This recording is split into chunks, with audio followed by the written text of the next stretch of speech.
Problem बन गई दुनिया के लिए कि इंडिया इतनी स्पीड से ग्रो क्यों कर रहा है, तो पीछे पड़ गए भारत के। स्पेसिफिकली ये वाली जो 5 कंट्रीज हैं ये इंडिया से अनहैप्पी इसलिए हैं बिकॉज अगर इंडिया की इंटेलिजेंस यहाँ पर बहुत ज़्यादा एक्सपैंड कर रही है, बहुत ज़्यादा ग्रो अप कर रही है, तो फाइव आइज इस चीज़ को लेकर नाखुश हैं बिकॉज वो इंडिया को कंट्रोल नहीं कर पाएंगे। आप देखिए कि फैक्ट यही है, ये बात सही है। अस्सलाम वालेकुम, उम्मीद है कि आप सब लोग स्पेशल होंगे। Welcome to True Reacts. आज हम लोग आपके साथ जो वीडियो लेके आए हैं वो एक गंभीर किस्म का वीडियो है जिसका टाइटल है USA UK Australia shock India 5 eyes targets Indian intelligence NSA रॉ for growing too big. Problem बन गई दुनिया के लिए कि इंडिया इतनी स्पीड से ग्रो क्यों कर रहा है, तो पीछे पड़ गए भारत के। ओरिजिनल वीडियो का लिंक इनका डिस्क्रिप्शन में, अगर आप इनको सपोर्ट एंड सब्सक्राइब करना चाहते हैं लिंक आपको मिल जाएगा डिस्क्रिप्शन में। जैसा कि आपको बताया, वीडियो फिर हम करते हैं start. In a very surprising development, five eyes का जो ग्रुप है जिसमें कि हमें USA, UK, Canada, Australia, New Zealand ये वाले 5 देश देखने को मिलते हैं।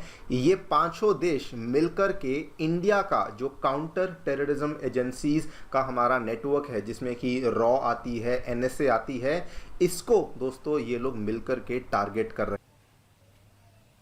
हैं। आप लोग यहाँ पे देख पाएंगे एक स्टेटमेंट इनके द्वारा जो दिया गया है। इन्होंने बेसिकली हमारे जो national security adviser Shri Ajit Doval हैं और जो रॉ के पहले सेक्रेटरी रह चुके हैं मिस्टर समंत गोयल, इनके ऊपर आरोप लगाया है कि ये दूसरे देशों में जाकर के बेसिकली असैसिनेशंस को कैरी आउट कर रहे हैं, जबकि इनके पास इस चीज को लेकर किसी प्रकार का कोई भी एविडेंस अवेलेबल नहीं है। और ये जो सारी की सारी रिपोर्ट्स जो कि केवल एक देश से नहीं, अमेरिका हुआ, यूके हुआ, कनाडा और ऑस्ट्रेलिया तक से भी आ रही हैं, सभी रिपोर्ट्स के चलते ऑब्वियस सी बात है कि नई दिल्ली के बहुत सारे सर्कल्स में इस चीज़ को लेकर काफ़ी ज़्यादा कंसर्न्स पेश किए गए हैं। स्पेशली बात करें ministry of external affairs, ministry of defence में इस चीज़ को लेकर बहुत सारे कंसर्न्स यहाँ पे पेश किए गए हैं। लेकिन इससे एक बात प्रूव हो जाती है और ये बात हमारे जो एक्सटर्नल अफेयर्स मिनिस्टर हैं मिस्टर जयशंकर, इन्होंने आज से 10-12 दिन पहले स्टेटमेंट दिया था कि जो वेस्टर्न कंट्रीज हैं वो ना केवल इंटरेस्टेड हैं बल्कि इंडिया के जनरल इलेक्शंस में 2024 के हमारे लोकसभा चुनाव में वो दखल अंदाजी भी कर रहे हैं। आप देख सकते हैं he had given this statement, they think they are political players in our elections. इन्होंने वेस्टर्न मीडिया को यहाँ पे एक फटकार लगाई थी। बात करेंगे दोस्तों इस पूरी डेवलपमेंट के बारे में जो कि यहाँ पर 5 आइज के ब्लॉक के द्वारा करी जा रही है, जिससे कि ये लोग इंडिया के काउंटर टेररिज्म का जो हमारा नेटवर्क है उसको टारगेट कर रहे हैं। इंडिया का यहाँ पर क्या रिप्लाई आया है इस चीज़ को लेकर एंड इंडिया की क्या रणनीति होनी चाहिए, इसको भी हम लोग समझने का प्रयास करने वाले हैं। आइए शुरू करते हैं मेरे साथ। मेरा नाम है अनिरुद्ध। यदि आप लोग हमें फॉलो करना चाहते हैं, हमारे अपडेट्स को प्राप्त करना चाहते हैं, तो यहाँ पर दिए गए टेलीग्राम चैनल्स के माध्यम से ऐसा कर सकते हैं। ऑल राइट, रिसेंटली क्या हुआ था, हम सभी जानते हैं कि इलेक्शंस को लेकर रैलीज चल रही हैं। तो रिसेंटली प्रधानमंत्री नरेंद्र मोदी गुजरात का जो सबरकंठ डिस्ट्रिक्ट है उसका एक शहर है हिम्मतनगर, वहाँ पर उन्होंने एक स्टेटमेंट दिया था कि जो करंट गवर्नमेंट है वो टेररिज्म के केस में किसी प्रकार का रिस्क नहीं लेती है और ये बेसिकली पाकिस्तान को स्पेसिफिकली अगर वहाँ पे कोई टेररिस्ट होता है तो हम लोग उनके टेररिस्ट को उनके ही घर में घुस कर के मारते हैं। ये वाला स्टेटमेंट एक तरीके से यहां पर दिया गया था। And not just in the case of Gujarat का ये वाला कैंपेनिंग, ओवरऑल भी इस पूरी कैंपेन में कई बार यहाँ पर इस स्टेटमेंट को रिपीटेडली बोला गया है कि भारत आतंकवादियों को घर में घुस करके मारता है। नाउ इस पूरी चीज़ को जो 5 आइज का ब्लॉक है वो कैसे इंटरप्रेट कर रहा है। 5 आइज का जो ब्लॉक है वो इंडिया के ऊपर आरोप लगा रहा है कि ये फॉरेन सॉइल पे जाकर के असैसिनेशंस को ऑर्केस्ट्रेट कर रहे हैं। इन्होंने कई सारी असैसिनेशंस का यहाँ पे नाम लिया। सबसे पहले इन्होंने कनाडा में हरदीप सिंह निज्जर को लेकर पहले उनका नाम लिया। उसके बाद इन्होंने यहाँ पर जीएस पन्नू की असैसिनेशन को लेकर भी जो प्लॉट यहाँ पे रखा गया उसको लेकर भी जिक्र किया गया और भी कई सारी चीज़ें, जैसे कि इंडिया के द्वारा अगर कोई पाकिस्तान में जाकर के कोई एंटी इंडिया टेररिस्ट है उसको न्यूट्रलाइज किया जा रहा है, तो उन सब चीज़ों का भी यहाँ पे नाम लिया गया है। इनफैक्ट आज से जस्ट 2-3 दिन पहले की बात है, ऑस्ट्रेलिया की मीडिया के द्वारा एक रिपोर्ट पेश करी गई थी जिसमें कि उन्होंने कहा कि इंडिया के कुछ स्पाइज थे जो कि 2020 में ऑस्ट्रेलिया के सेंसिटिव डिफेंस प्रोजेक्ट्स को और एयरपोर्ट सिक्योरिटी के सीक्रेट्स को चोरी करने का प्रयास कर रहे थे, यहाँ तक कि ट्रेड इन्फॉर्मेशन को भी चोरी करने का प्रयास इंडिया के जासूसों के द्वारा किया गया था।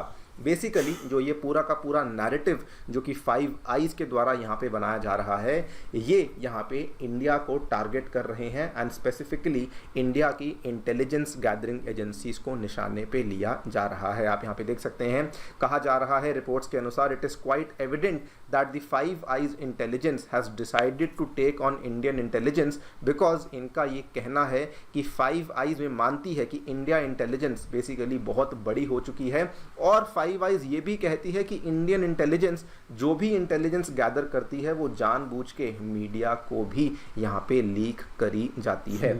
ये अपने आप में काफ़ी कंसर्निंग है, बिकॉज दे माइट थिंक कि ये एक तरफ प्राइम मिनिस्टर मोदी को टारगेट कर रहे हैं जो कि इलेक्शन कैंपेनिंग कर रहे हैं, लेकिन this is actually not to be forgotten कि प्राइम मिनिस्टर मोदी अगर इलेक्शन की कैंपेनिंग कर भी रहे हैं तो करंटली वो इंडिया के प्राइम मिनिस्टर भी हैं, और इस तरीके से अगर ये उनको टारगेट करते हैं तो ये बहुत ही एक गलत स्टेटमेंट उनके द्वारा दिया गया है। नाउ नॉट जस्ट दैट, इनके द्वारा इंडिया के जो बेस्ट इंटेलिजेंस ऑफिसर कहे जाने वाले, हमारे बेस्ट इनफैक्ट इंडिया के टॉप मोस्ट स्पाई कहे जाने वाले मिस्टर अजीत डोवाल को भी निशाने पे लिया गया है, जिसको कि केवल प्राइम मिनिस्टर मोदी नहीं बल्कि इवन पहले कांग्रेस की लीडर इंदिरा गांधी भी कह चुकी हैं कि he is the best intelligence officer in the world. And अगर हम समंत गोयल की बात करते हैं तो सभी जानते हैं कि उनकी कितनी बड़ी भूमिका रही है इंडिया के रॉ को रिवैम्प करने में, रॉ को कम्प्लीटली चेंज करने में, और इसीलिए ये वाले जो निशाने जो 5 आइज की एजेंसीज के द्वारा बनाए जा रहे हैं ये बहुत ही ज़्यादा कंसर्निंग है। नाउ इंडिया ने इस चीज़ को लेकर ऑफिशियली क्या जवाब दिया है, हमारी जो MEA है उसके जो प्रवक्ता हैं उन्होंने यहाँ पर साफ साफ बोला है कि जो भी यहाँ पर ये बातें और जो ये आरोप वेस्टर्न मीडिया के द्वारा लगाए जा रहे हैं ये अनवारंटेड हैं और ये अनसब्सटेंशिएटेड हैं, मतलब कि इसको लेकर कोई सबूत नहीं है, इस चीज़ को लेकर कोई प्रमाण नहीं है, तो हम लोग इन आरोपों का कुछ नहीं कर सकते हैं। ये वाला इंडिया के द्वारा ऑफिशियल यहाँ पे जवाब दे दिया गया है। लेकिन ओवरऑल अगर आप देखेंगे एक तरीके से वेस्टर्न कंट्रीज़ की स्पेसिफिकली 5 आइज अलायंस का जो डबल स्टैंडर्ड्स हैं वो यहाँ पे एक्सपोज होते हैं। इनफैक्ट कई सारी ऐसी रिपोर्ट्स हैं जिनके बारे में बहुत ज़्यादा गहराई में हमें जानने की आवश्यकता नहीं, लेकिन कई सारी ऐसी रिपोर्ट्स हैं जो कि बताती हैं USA की जो इंटेलिजेंस एजेंसी है CIA, वो आज से कई साल पहले इंडिया की रॉ एजेंसी को इन्फिल्ट्रेट करने की कोशिश कर चुकी है। इसको लेकर कई सारे उदाहरण हैं, अगेन हम लोग यहाँ पे गहराई में नहीं जाएंगे, लेकिन ये वाली रिपोर्ट्स भी हमें पहले कई बार देखने को मिली हैं। नाउ इस पूरी चीज़ का जो निचोड़ है वो बेसिकली ये समझ आ रहा है कि जो 5 आइज अलायंस है, स्पेसिफिकली ये वाली जो 5 कंट्रीज़ हैं, ये इंडिया से अनहैप्पी इसलिए हैं बिकॉज अगर इंडिया की इंटेलिजेंस यहाँ पर बहुत ज़्यादा एक्सपैंड कर रही है, बहुत ज़्यादा ग्रो अप कर रही है, तो 5 आइज इस चीज़ को लेकर नाखुश हैं बिकॉज वो इंडिया को कंट्रोल नहीं कर पाएंगे। आप देखिए कि फैक्ट यही है, 5 eyes alliance wants Indian intelligence not to fly और else they will not share any intelligence in future, because अगर मान लीजिए आज इंडियन इंटेलिजेंस खुद ही इतनी मेच्योर हो जाती है, खुद ही इतनी एक्सपैंड कर जाती है, स्ट्रॉन्ग हो जाती है, तो 5 आइज को इस चीज़ का डर है कि जो भी इंटेलिजेंस उनको इंडिया की तरफ से मिल रही थी वो उनको अब मिलनी बंद हो जाएगी। तो बेसिक आइडिया जो 5 आइज यहाँ पर मीडिया रिपोर्ट्स के थ्रू करने की कोशिश कर रहा है, कनाडा हो, ऑस्ट्रेलिया हो, USA हो, UK हो, वो बेसिकली वो इंडियन इंटेलिजेंस को और हमारा जो काउंटर टेररिज्म अपरेटस है NSA को, RAW को, इन सभी को एक तरीके से इनडायरेक्टली अंडरमाइन करने का प्रयास यहाँ पे बेसिकली किया जा रहा है। नाउ सवाल आखिरकार ये आता है, what should be India's strategy. देखिए हम सभी जानते हैं कि ये सारे के सारे जो चीज़ें हैं ये कहीं ना कहीं वेस्टर्न कंट्रीज अपनी डोमिनेंस को मेंटेन करने के लिए करती हैं, लेकिन at the end of the day कई सारे मुद्दे ऐसे हैं जो कि इंडिया की इंटरनल सिक्योरिटी को डायरेक्टली इम्पैक्ट करते हैं। फिर भले अगर हम लोग आतंकवादियों की बात करें जो कि पाकिस्तान से काम करते हैं, फिर भले हम लोग खालिस्तानी ग्रुप्स की बात करें या फिर हम लोग सेपरेटिस्ट मूवमेंट्स की बात करें, it is a well known fact कि कहीं ना कहीं पाकिस्तान के द्वारा इनको स्पॉन्सर किया जाता है। सो हमें कुछ भी करते हुए अपनी इंटरनल सिक्योरिटी को कॉम्प्रोमाइज़ नहीं करना चाहिए। ये जो भी यहाँ पे नैरेटिव वेस्टर्न मीडिया के द्वारा या फिर 5 आइज नेटवर्क के द्वारा चलाया जा रहा है, इससे तो ऑब्वियसली इंडिया को इम्पैक्ट नहीं होना है, and at the same time हमें हमारी जो इंटेलिजेंस गैदरिंग नेटवर्क है, हमारा जो इंटेलिजेंस गैदरिंग की जो पोटेंशियल है, इसको और ज़्यादा मजबूत ही करना। हाँ जी मोहम्मद अहमद, क्या ख्याल है, ये क्या जो 5 आइज जो 4-5 कंट्रीज़ हैं, 5 UK, USA, कनाडा, ऑस्ट्रेलिया और न्यूजीलैंड, इनका जो स्टांस है तेरे ख्याल से सही है? सही भी है और नहीं भी। मतलब इस तरह के अगर हम इसको देखें, कोई भी चीज़ है हमारे होना तो इस तरह नहीं चाहिए कि जिस तरह कोई भी बंदा तरक्की करता है तो उसकी टांगें तो नहीं खींचनी चाहिए, बल्कि उसको अप्रिशिएट करना चाहिए और उसको कहना चाहिए कि नहीं भाई, तो बड़ा अच्छा काम कर रहा है। लेकिन यहाँ पे मतलब बड़े बड़े अच्छे कंट्रीज में भी ये चीज़ें मिलती हैं कि वो भी कहीं ना कहीं पे ऐसी डंडी मारते हैं। ह्यूमन फैक्टर तो फिर हर जगह होता ही है, कौन सा कंप्यूटर चला रहा है। बिल्कुल। तो ये इस तरह की डंडी मारते हैं जिस तरह के हमें यहाँ पे भी नजर आई हैं। लेकिन उसके बाद हम अगर ये बात करें कि ये सही कैसे है कि जो वो कर रहे हैं, तो वो चीज़ें नज़र आती हैं उनकी गवर्नमेंट के हिसाब से। मेरे ख्याल से मुझे ऐसे लगता है कि ये बात मेरी वैसे बुरी भी लगेगी लोगों को कि जिस तरह एक सीन चलाया जा रहा है कि सिर्फ मोदी हो रहा है और कोई मतलब सामने वाले अपोजिशन इसको बोलते हैं वही नहीं है, उनको सबको मारा जा रहा है, गिराया जा रहा है और हर वो जड़ काटी जा रही है। मतलब मारा से ये मारा क्या ना, सबको मारा जा रहा है। मतलब इस तरह ना, वो तो जनरल सब कोई पेल दिया ना तूने। मतलब इस तरह ना कि देखो कोई भी अपोजिशन में आ ही नहीं सकता, जो जड़ें हैं उनको काटा जा रहा है और इस तरह से घुमा के काटा जा रहा है कि वो मतलब इनको समझ भी ना आए। और ऐसा एक खेल में जाया जा रहा है जिसकी वजह से आने वाले कुछ सालों में सिर्फ मोदी हो सकता है और कोई उनके पास ऑप्शन ही नहीं होगा, क्योंकि वो ऑप्शन सारे बंद कर रहे हैं। कि ऑप्शन से मुराद ये है कि और किसी की हुकूमत आ ही नहीं सकती जब बंदा ही कोई नहीं होना है। एक चीज़ है, एक ट्रेन है, उसको चलाने के लिए सिर्फ एक बंदा चलाता है, बाकी सबको वो इस तरह उसका काम करता है कि वो चला ना सके उस ट्रेन को। मैं एक सिंपल सी मिसाल देता हूँ, किसी की टांग तोड़ देता है, किसी का हाथ तोड़ देता है या कुछ भी कर देता है कि जिससे वो चीज़ कंट्रोल ना कर सके, तो वो बाद में सिर्फ एक बंदा ही बचेगा। तो फिर एक बंदा जब उसको दे के चलेगा तो वही दे के चलेगा जिसको वो चलानी आती होगी। उसके बाद जब उस बंदे ने बाकी सबको काट दिया, किम जोंग उन है एक नॉर्थ कोरिया का डिक्टेटर है ना। हाँ, मैं तेरी बात सुन के मुझे उसकी याद आ गई। अच्छा, तो वो इस तरह का सीन है। मेरे ख्याल से इस तरह ये गलत है। और अगर कोई दूसरे ममालिक इस पर बात करते भी हैं, एक सबसे जो मतलब अजीब सी बात है, इन्होंने भी ये बात की कि पाकिस्तान ये करता है वो करता है। मुझे इस बात की समझ नहीं आती कि जो भी हमने पाकिस्तान और इंडिया के बारे में वीडियो देखी है उसके अंदर हमेशा मतलब हम लोगों ने जो इंडिया की वीडियो देखी है उसमें मोस्टली तकरीबन जितने भी है, आप मेजर गोरावारा लगा लो, आप ये क्या उनका नाम है डिफेंस डिटेक्टिव लगा लो, इनकी वीडियोस हमने देखी और भी बाकियों की भी देखी। तो इन्होंने मसाला लाजमी देना होता है। हम हर वीडियो के अंदर यही बात, सिर्फ इंडियन नहीं है, पाकिस्तानियों की वीडियो लगा लो, पाकिस्तानियों की भी लगाओ, उसके अंदर भी यही चीज़ें मिलती हैं। हमें मतलब इस तरह लगता है कि जिस तरह एक वो चीज़ है कि जो जब तक नहीं था पता ना इन बातों का, जब तक ये चीज़ें नहीं थी देखी हैं, मतलब नहीं थी समझ है, तो उस वक्त लगता है कि नहीं यार ये बात सही करता है।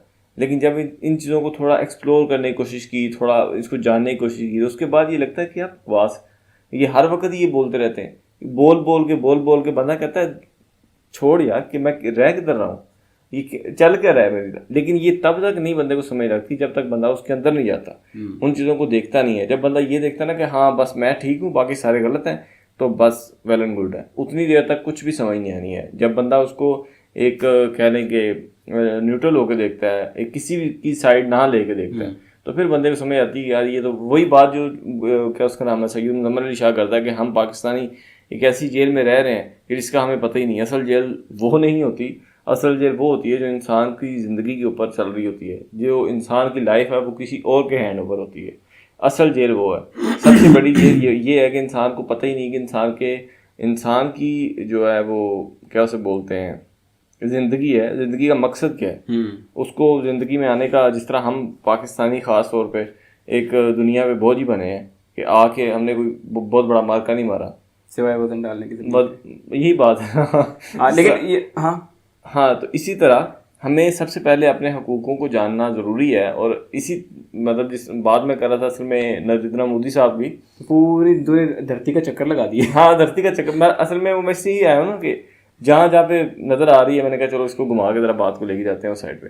बाद में कर रहा था नरेंद्र मोदी साहब भी कि जिस तरह वो कर रहे हैं ये बात सही नहीं है।